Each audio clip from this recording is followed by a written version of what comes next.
Could you be getting in your own way?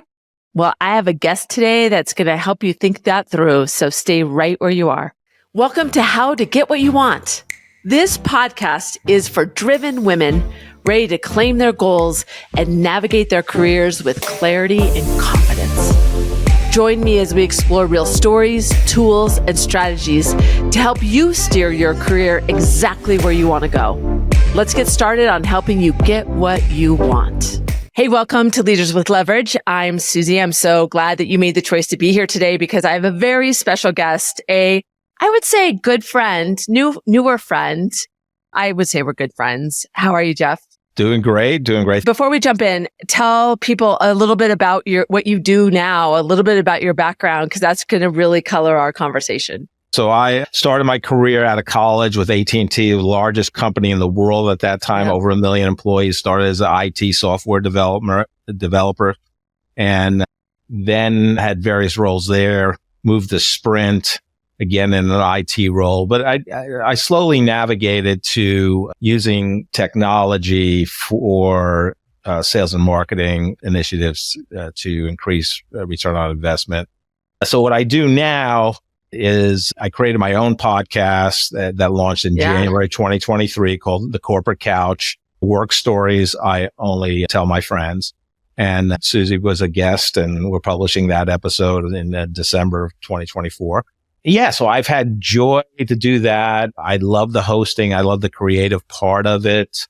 I fell in love with podcasting when Tim Ferriss launched his in 2014. Yeah. And now I'm helping companies with their podcasts, either for external facing, where you can listen, just like we're listening. A lot of your listeners listen to your podcast on Spotify or Apple or Google or Amazon or wherever you publish, in terms of try to attract new clients that you can help, or internally where you want to highlight internal leadership, or you have a introverted CEO, do an interview type podcast on a monthly basis with them. So that's me and my business partner, who now it's our 5th collaboration together, 3 divisions of Sprint, T-Mobile, and then we were at Boehringer Ingelheim Animal Health Division together. So Joe Deschamps is a gift to me, and not only business-wise, but a good friend.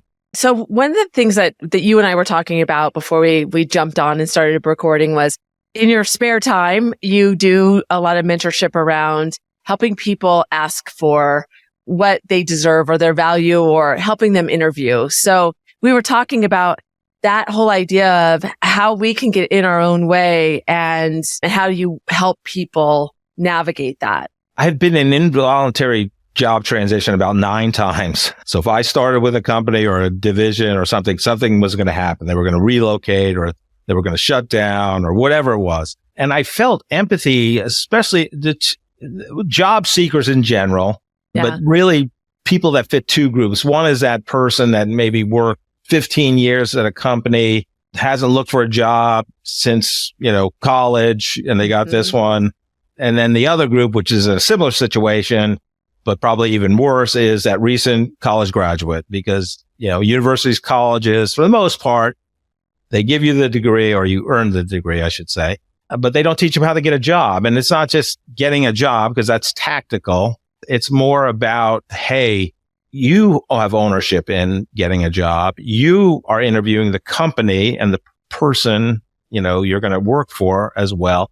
To your point, what I teach them is, especially for that recent college graduate, if you negotiate $5,000 more starting salary, right at 22, 23 years old, that's worth over $1 million over a course of a career, because it's compounded. And all your other increases over time are based on your salary. So if you get a higher one to start, you're going to do much better. And people don't want to ask. During my 6-week coaching process I go through with them, I say, the biggest challenge you're going to have is, I'm going to tell you to network and reach out to people and meet with them and ask them their opinions on companies and how they got to where they got to. And people are deathly afraid of that. It's like public speaking, right? And the other, I said, I teach them a simple negotiation strategy that could get them $5,000 or $3,000 or $6,000 more. And I say, you're going to be afraid to do that, but it's literally, you're going to have to do a lot of research, but it's literally less than a minute of your time to ask. So, if you can make $5,000 a minute, that's a pretty good, that's hourly, a great return. Right. Yes. Well, you'll have to give us those tips for sure when we get to that part. I'd love for you to share a story to kind of illustrate how you've watched somebody, or maybe it's you, that have gotten their own way, and what are those simple things that we might not be aware of that might be intrusive to our ability to move forward. So we'll be right back.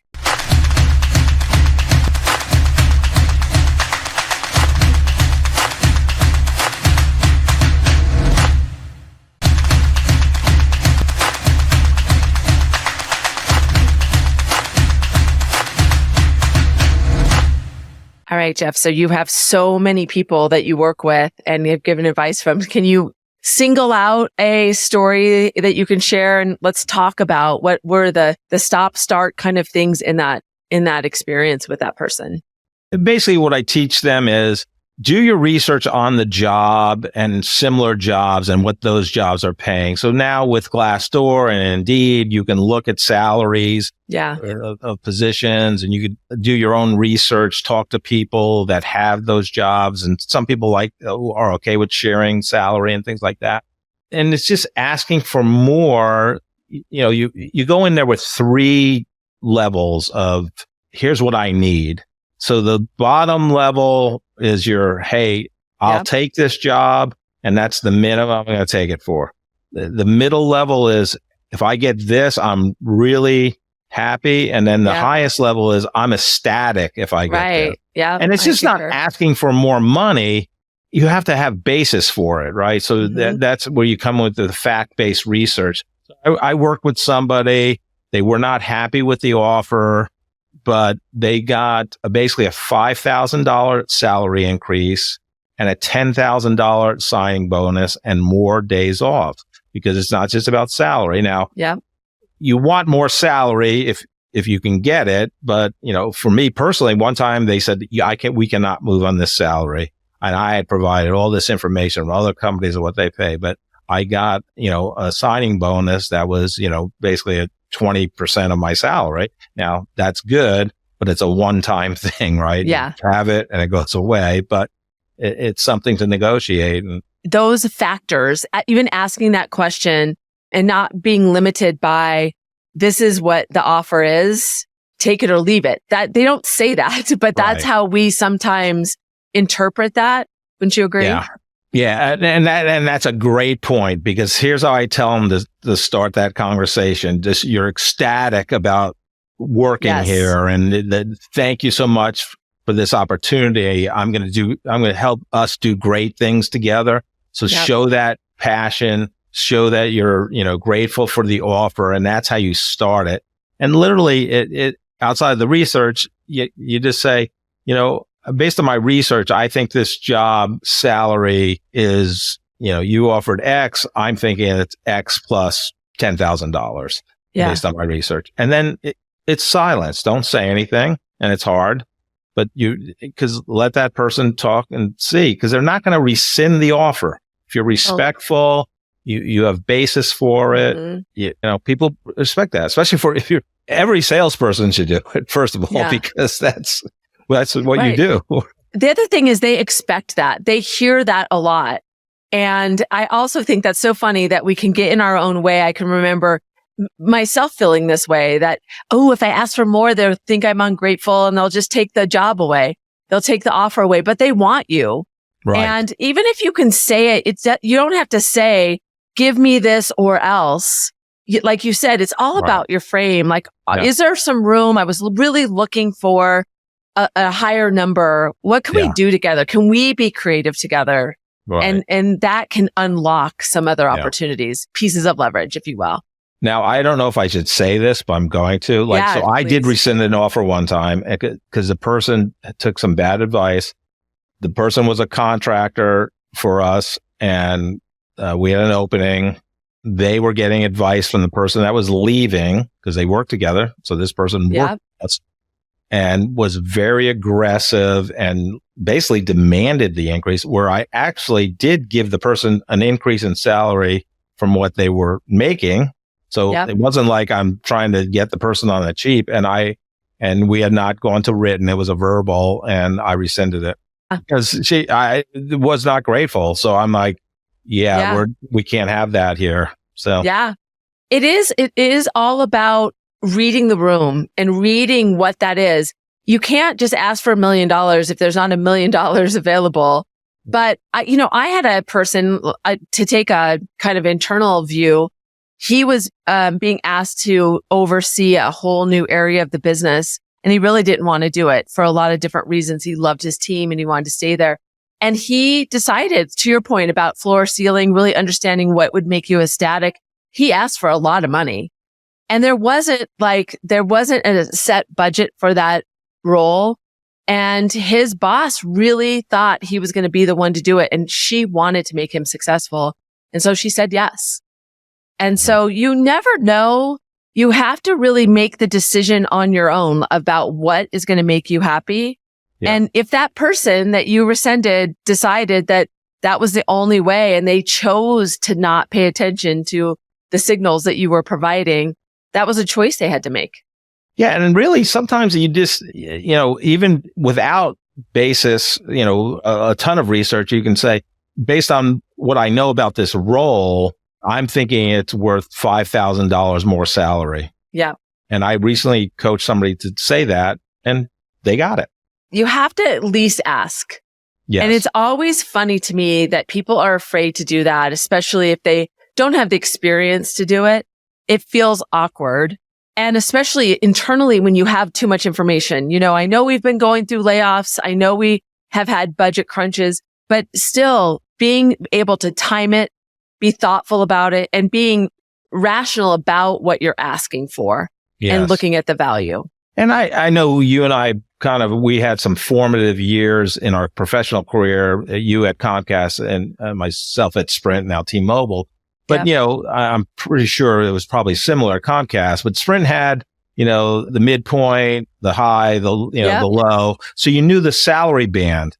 And I became very familiar with salary bands early on. So that, even internally, when you get a promotion, if you know the salary bands, which should be available to you, but a Sprint that was readily available, especially if you led a team of people, you knew the salary bands. So you can base it on that too. It's like, I was hoping a little bit, closer to the midpoint or a little above midpoint. Yeah. Like it's 30 seconds of an ask that could be worth, 5,000, 6,000, 10,000, whatever.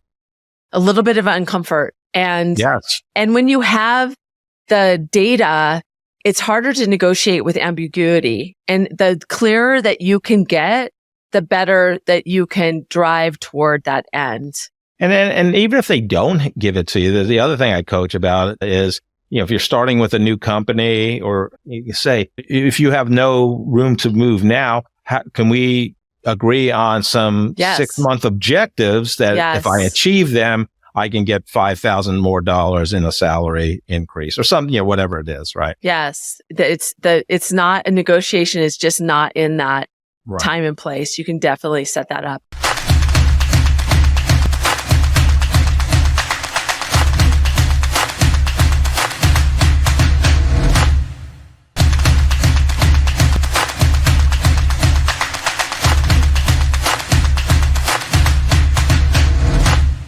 All right. I'm excited for this. I'm going to take notes as we go along because I want to hear these tips. So tell me, what is your first tip that you give to people? Well, I think it's being comfortable with being uncomfortable. And I think we've talked about this, I think, on my podcast. Adam Grant has a great example of people think it's selfish to ask for more.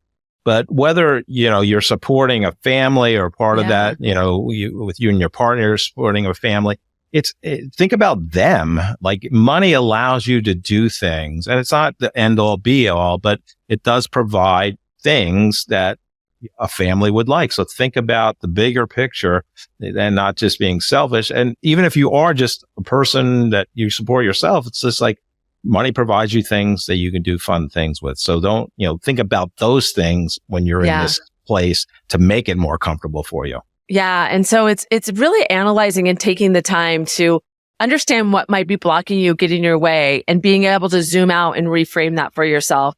because it is value to others. I would also say that internally, when you ask for more, and whether it's money or experience, exposure, professional development, that also provides some courage for other people. They might be able to benefit from the yes that you get, but it also reminds the person in front of you that you're developing and you want to grow and learn. What's your second tip? The second one, I would say, I mean, it's a lot about preparation. So when you make it fact-based, whether it's with a new company, a new role, like if you're a recent college graduate, you really have no baseline, no context. But I say use Glassdoor, use Indeed, look at similar jobs at that, or look at that company, because something, that you can have your job and it'll have the salary ranges, or look at other similar companies with that similar type role and see what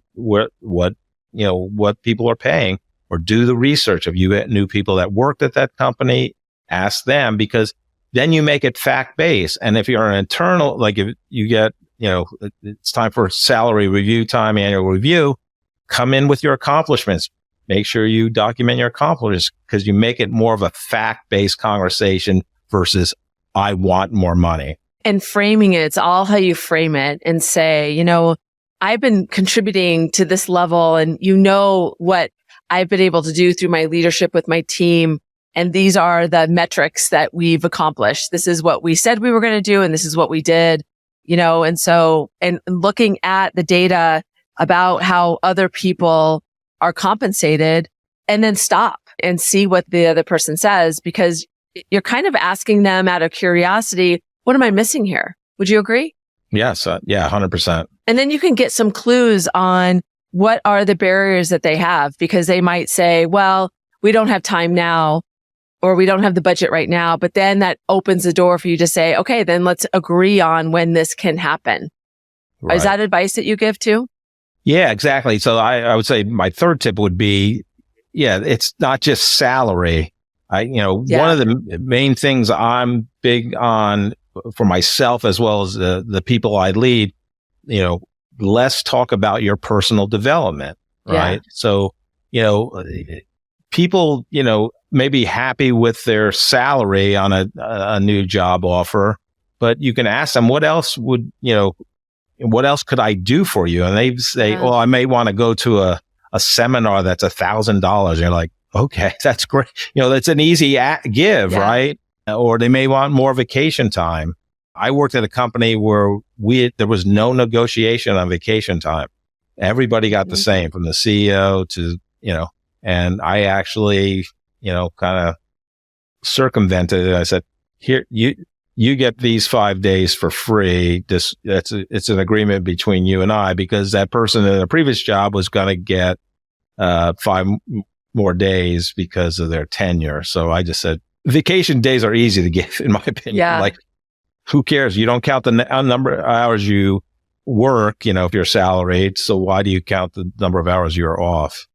Yeah. And when you illustrate that value and what's really important to you, you as a leader, giving that to somebody to kind of make them whole or make them feel really good, that makes them really excited about it. So there's to remember that they're in it too. They want to make you happy. Don't be unreasonable. But when you bring these tips to the other person, if you follow these tips, they want to help you too. 100%. Like, they're more energized. They're more motivated to do great things together. Like, because hopefully my leaders doing that, they showing they care about the person. Yeah. Right. All right. So your tips, reframing so that you don't feel like it's selfish, like make sure that you do what you need to do to kind of look at it objectively, bring data, really do your research. That gives you confidence. That gives you kind of a script to follow and provide. And then understand that there's more than just one factor in a negotiation. There's other things. So identify those. And embrace silence after you ask. I love that. The bonus tip. Right after an offer and right after you ask. Absolutely. Right. Practice silence. Practice it. Practice silence. Yes. 100%. Silence is hard.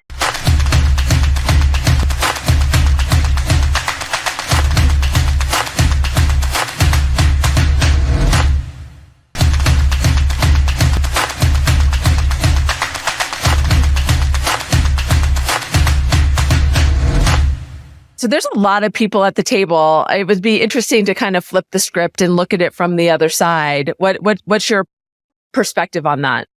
Yeah, I'm just amazed at leaders that want to get people on the cheap, right? Yeah. So they're like, they're proud of the fact, this person wanted more and I got them for $5,000 less salary. And I'm like, why? Like, yeah, it's such an easy give, or, more vacation time, whatever it is. It's like, make that person excited. And, I always looked at baseline, what they were making. If I could give them more, like, why wouldn't you give them more money? Like, and again, money is not everything, but whatever the total package is, and make that person happy, right? What is important to that person? And again, money is sometimes high on the list. So I think that's important, to look at it from the other side and just make that person ecstatic about coming and motivated to work with you and do great things together. I think that's so great. And I also, that is a limiter, because it's like you get in your own head, like, I need to make sure I got the best deal. But you're right. That also is the basis of trust, and say, I'm going to make sure you get this, because I want you to be really excited to be here, because I'm excited that you're here. What a great way to start that, and be able to, and if they ask for something, understand that took them courage, so that if you can give it to them, give it to them. Why not? Right. 100%. Oh, I love it. So such good advice. We definitely come from the same perspective on this whole topic. Tell people about your podcast. Tell people how they can find you, follow you, learn more from you.